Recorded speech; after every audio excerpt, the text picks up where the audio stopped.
Hey guys, I see a lot of people trying to learn redstone and they just don't know where to start, so I decided to make this video and hopefully it helps you guys out. Guess we'll get right to it. The first thing we're going to learn about right here is redstone dust. Main thing to know about it really is it's the main thing in any redstone build. Pretty much you can get away without using it in some cases, but for the most part you're going to be using it in everything. Main thing to know other than that is whenever you flip a lever or add any power to it, it's going to go into this glowing state, and it's going to go up to 15 blocks. That's 3, 4, 5, 6, 7, 8, 9, 10, 11, 12, 13, 14, and 15. And if you go to the 16th, it's not going to light up. And you're going to notice that just barely. You can kind of tell if you wait and wait for the animation. And so that's pretty much what you need to know about dust right now. Next thing that we have is torches. And what we can do with torches is, say you want something to be off when your switch is on. So what you most likely do is have a torch right on the side of the block right here, and then have redstone coming right to the back, or maybe onto the top, or even to the sides. Doesn't really matter as long as it's not actually touching the torch, and as long as there's no block on top of the torch, which is going to mess up a little bit, could burn out the torch and just mess up whatever it is you're trying to do. So in this case, we're trying to what we would kind of call inverting something. So pretty much you want something to turn on when your switch is off, and that's how you would do it, because whenever you add power to a block with a torch on, it's going to turn that torch off. Another useful thing is, like I said, you can only go up to 15 blocks with this. So say instead of doing just 15 blocks, and I say need to go another 15 blocks out, I could just put the block down right at the very edge of where the signal stops and put a torch down, and then have another piece of redstone going here. And since we don't want this to be off when that's on, you can just have this right here, put another torch down, and then you've pretty much undid whatever effects you would have with the torch normally, and you can go another 15 blocks out. Okay, so that's the torch. Really useful, actually. You'll be using it quite a bit depending on what you're doing. So our next item here is repeaters. You can do the same exact thing you did with the torches right here, except instead of taking like 4 blocks, including the torches, you can instead just continue that signal by placing it down here, since its main job is continuing a signal as well. So you've got that, and there's also another really useful function to it, where you can place this down and say you want something to turn on, but you don't want it to turn on immediately, so you would put this down and it adds a slight delay. So I'll show you what I mean by that.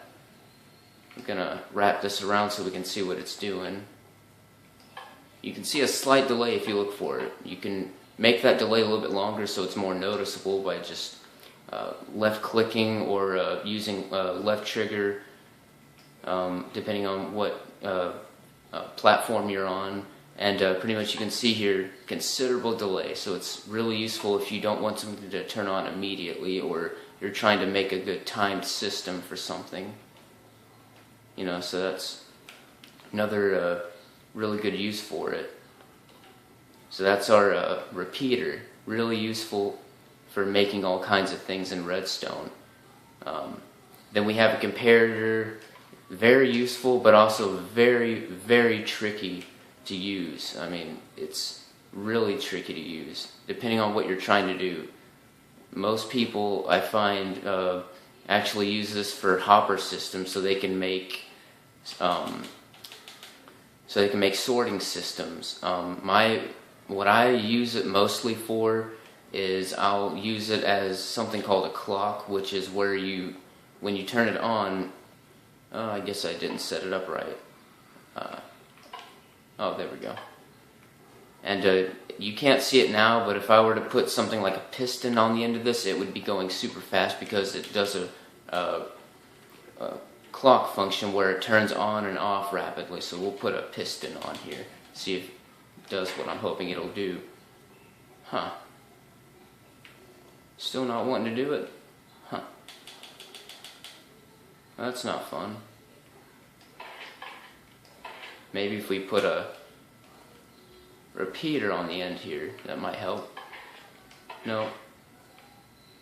Well, I'll make another video about how to turn that into a clock later. But that's not its only function. Like I said, people use it for sorting. I'll show you how that works. Basically, we'll do it with a trap chest for now. You have a chest down, and say you have a comparator right behind it, and then depending on how much stuff is in there, you're going to get a signal, and that also translates to hoppers as well.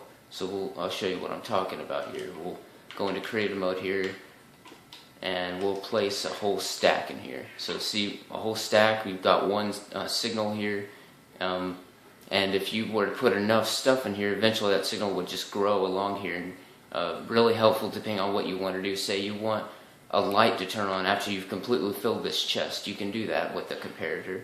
So that's something really useful you can do with that. And it also works with cauldrons. Depending on how much water you have in the cauldron, it'll light up. For example, if you have a cauldron right here, I can go ahead and show you that too. You have a cauldron, place that down, place the comparator down. Okay, so now we're going to get a bucket of water, and we're going to fill that in. Okay, so now we've got up to 3, because many people don't know this, because a lot of people just don't use cauldrons, since you can easily just go to a water source and just use that for bottles of water for brewing. Basically, each time you use an empty glass bottle on, it's going to lower the level. And see, now it just lowered the distance that this carries out. And then we're going to take another one out. Now it's just down to 1, and now it's empty, and we're down to no signal at all. So that's pretty handy as well, depending on what you want to do with it. People make computers doing that, but I'm not going to go over computers right now. I could go over how to make computers later on, but for now we're just learning the basics. And then we've of course got buttons of different types. And pretty much all I showing you with buttons, you pretty much obviously already know from experience that if you were to place down a door, you know, like an iron door. Guess I grabbed it too quickly. Sorry about that. Place down a door like this, and you have a button next to it. It's gonna open it.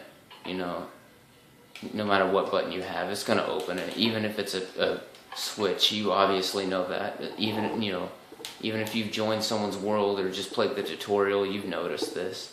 With the tutorial, if you haven't really went through the redstone part of the world on tutorial, this is something else you can do with it. When you press that button, it's going to power that redstone. Same with the wooden button and torch as well. The difference between the button and the torch is when this one stays on until you flip it again. These just stay on for a second and then turn back off. So yeah, that's pretty much everything you need to know basically for redstone. Later I will make a tutorial on how to do different things with redstone, and I'll even cover more redstone in the next video. So if you learned something from this or just enjoyed it, please leave a like, leave a comment and subscribe. Y'all have a nice day, so goodbye.